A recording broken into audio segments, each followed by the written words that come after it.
morphologie agressive, ou l'exemple de l'abeille carpatique, l'abeille roumaine, qui est une abeille qui a une espérance de vie cette fois-ci encore plus longue, qui a une capacité d'adaptation à des climats à la fois extrêmement froids en hiver et extrêmement chauds en été. Voilà quelques exemples de variabilité génétique de différentes races et de différents critères qu'il y a sur chacune de ces races. Donc, en France et en Europe, il n'y a pas de sélection génétique comme on l'entend dans les autres productions agricoles. Et les éleveurs qui produisent intensément des abeilles, par contre, conduisent globalement à une réduction de la richesse génétique des populations d'abeilles, qui est aussi un problème.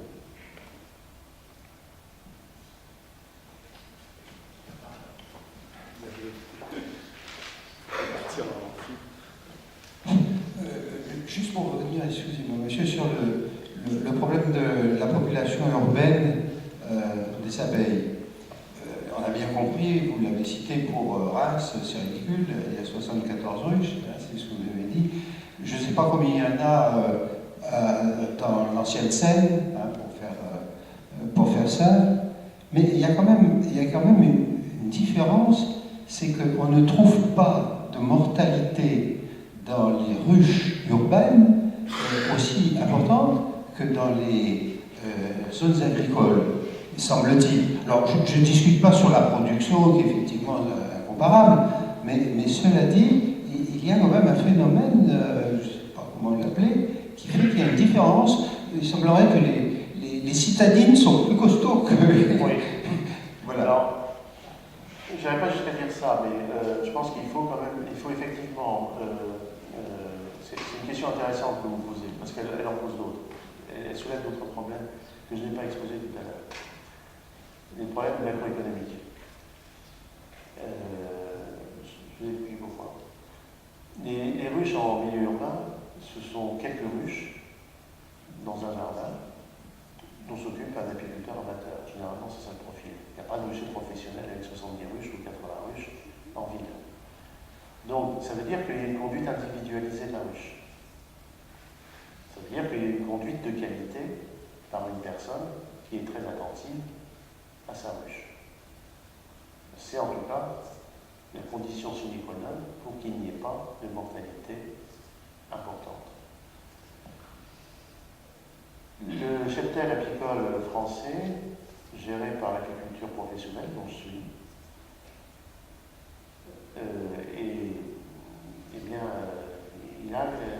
il a cet inconvénient, c'est que pour résister à la concurrence asiatique et chinoise en particulier, on a augmenté considérablement la taille de nos cheptels et le nombre de ruches par rucher. Et on a perdu la notion d'une gestion individualisée des ruches. Et quand je compare la situation roumaine à la situation française, puisque je connais bien ces deux pays, en France, on a divisé par 4 la production globale de miel dans l'espace de 20 ans. En Roumanie, on a multiplié par 2 en l'espace de 10 ans. Il y a bien sûr des différences importantes liées à la génétique des abeilles. Il y a des différences importantes qui sont liées à la qualité du milieu, qualité de ressources, parce que les produits phytosanitaires sont les mêmes, utilisés là, ici et là. Par contre, le milieu est plus riche en Roumanie. Mais la grosse différence, à mon avis, vient du fait que on a une gestion individualisée des ruches en Roumanie parce que le coût de la main-d'œuvre est faible et que la valeur du capital est importante relativement au coût de la main-d'œuvre, tandis que chez nous sommes à l'inverse, avec un coût de la main-d'œuvre qui est très élevé par rapport à un capital, une valeur du capital qui est plus faible. On a des phénomènes de macroéconomie qui interfèrent de manière extrêmement importante dans la gestion de nos cheptels et qui conduit également à des problèmes. Ceci dit, le milieu urbain dont vous parlez ressemble, on pourrait dire, se rapproche du milieu roumain, avec une ressource qui est beaucoup plus constante, qui est beaucoup plus importante, et en plus avec un microclimat qui est intéressant pour les abeilles. Il fait plus chaud en milieu urbain qu'en milieu extérieur, pour des raisons évidentes. Il n'y a pas les phénomènes de perturbation par les vents. Et on a une flore spontanée qui est plutôt faible et des plantes alloctones en quantité très importante qui permettent de donner une ressource sur une période de temps beaucoup plus longue. Ceci dit, une étude récente portant sur la ville de Londres conclut, à tort à mon avis, que la faiblesse de la récolte de cette année à Londres serait due à une augmentation importante du nombre de ruches. Tous les milieux ont également des limites quant à leur capacité à offrir des ressources. Si les consommateurs augmentent et que la ressource reste constante, il y a un moment où il peut y avoir rupture.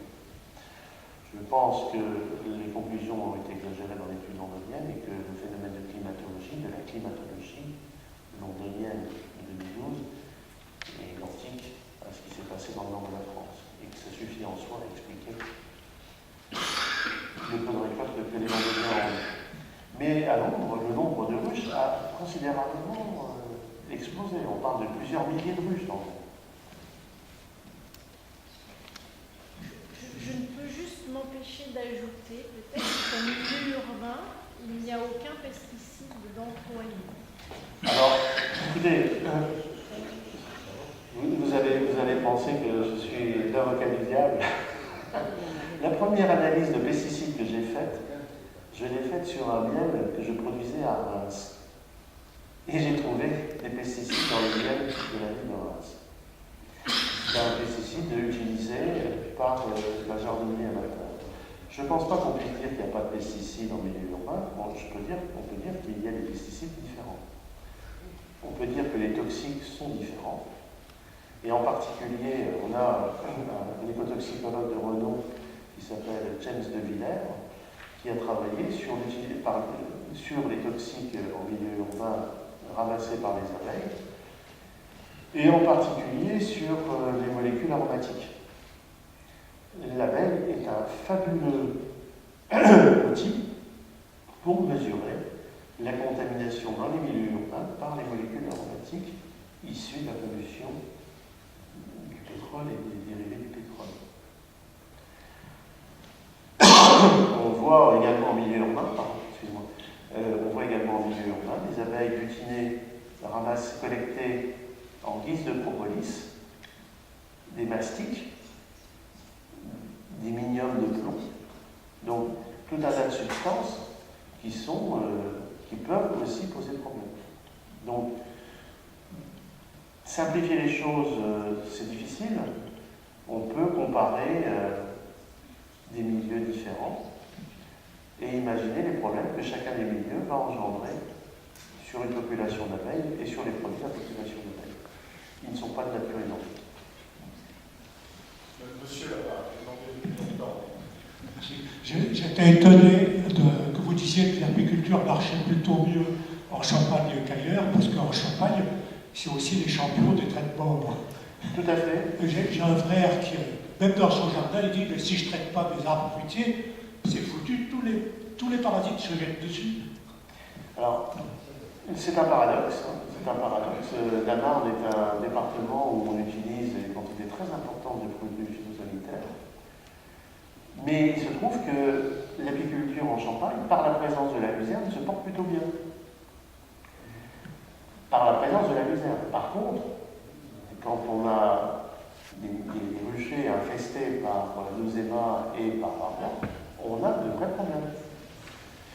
Mais nous avons des collègues apiculteurs